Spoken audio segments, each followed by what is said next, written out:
So you see how the title of the show is stylized just a little bit ambiguously? The official title reads like this, but I wouldn't blame you if your mind saw this. Yeah, they know exactly what they're doing.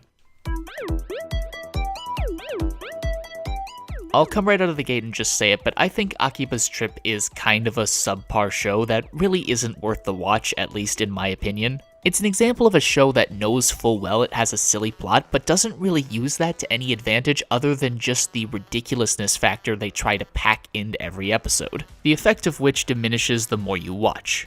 Allow me to explain. Akiba's Trip is an anime that's based off a video game series of the same name.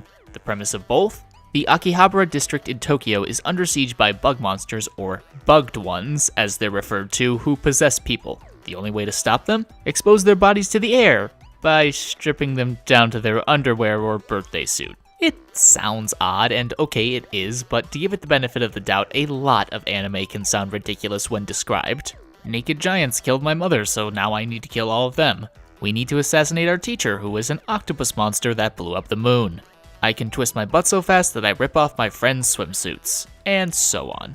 Besides, the premise for a show is just supposed to be that initial hook. That might work at first, but for a series spanning at least a dozen episodes, that luster will inevitably fade. And if you find no substance beneath that shine, the show, in my opinion, isn't worth watching.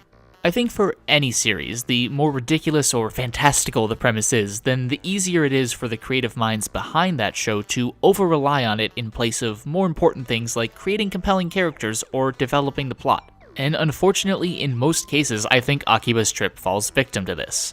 The characters feel flat and every episode follows the same formula pretty much to a fault. With a few minor variations, they basically go like this.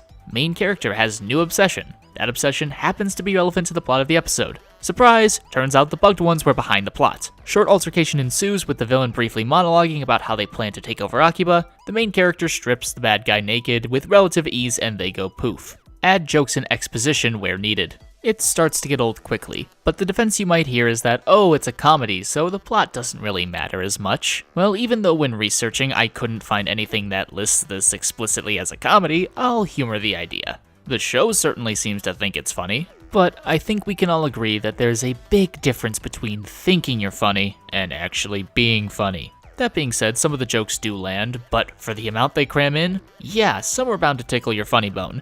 But the ratio for me was maybe a slight chuckle or two per episode, maybe one genuine laugh like every 4. Not great if the comedy is supposed to be the redeeming quality of your show. Part of the reason a lot of these jokes don't seem to land is that they're just kind of poking fun at something by directly stating it. Same goes for the plot and character motivations. Straight exposition. It doesn't feel organic because the characters don't have any kind of rapport with each other that you would expect to find in a comedy. That's what makes it work. Which is why a lot of the jokes that do end up hitting are jabs between the main character Tamotsu and his younger sister Niwaka. It's an established relationship that the show should be thankful is easy to understand. For that same reason, it's no surprise that one of the better episodes is episode 7 because it focuses on the two. It's also an episode that could have worked really without the intervention of the bugged ones. For a lot of these episodes actually, their presence feels tacked on, never really adding much in the way of story.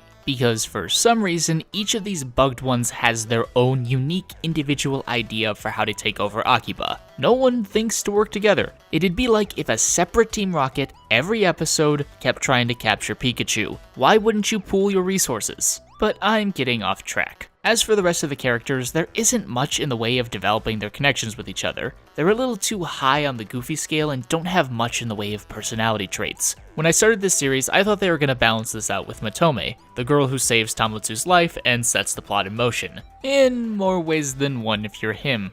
She's billed as being serious and the leader of this resistance against the bugged ones. I assumed then she'd also be the responsible one opposite of Tamotsu's couldn't care less screw-off attitude. But no. By and large, from the start, she dispels that idea, because Tamotsu, who was turned into a bug one by her, assumes that if he's stripped, he'll just go back to being a normal human being like the others. But he will in fact die, and it takes Matome an entire episode to get around to telling him this. It's not like she was about to do it and then stereotypically something happens that distracts one of them so she was unable to. When she's confronted about it, she just decides to nonchalantly whistle. I nearly went back to human. I get that it's supposed to be funny, but you've now sacrificed any chance for your show to have a straight man, which is weird because everything else about her character suggests that she should be, but the closest she gets is being bossy, and even that is inconsistent. Look no further than episode 3. In the beginning, she's lecturing Tamotsu about disregarding their patrols because they need to keep Akiba safe. Fair enough, but then later in the same episode, she gets swept up in becoming famous with the other members of the group without much opposition. She protests a little, but then is strong-armed into it, and that's the last we hear. I'd honestly expect her character to lecture a little bit more, or at the very least try and run off before she's stopped by the other members of the group. You wouldn't even need to change the story of the episode. Just make her character consistent. In the end, Akiba's Trip feels like a show whose plot, characters, and humor are kind of meh. But I wouldn't necessarily call it an awful show. The animation is nice enough, and I do like a lot of the character designs. Plus, they dress Niwaka up in various animal-themed costumes, which I have to admit is adorable. But when I sat there at the end of an episode, I didn't feel compelled by anything to continue watching it. Really, the only reason I made it as far as I did was because of this video. I wanted to give the show a fair chance, and I can safely say it's not for me. But hey, those are just my thoughts, and yours are likely somewhat, if not entirely different. Let me know what you guys think, and if you have any opinions. Have you watched the show? Will you now because I've made you morbidly curious?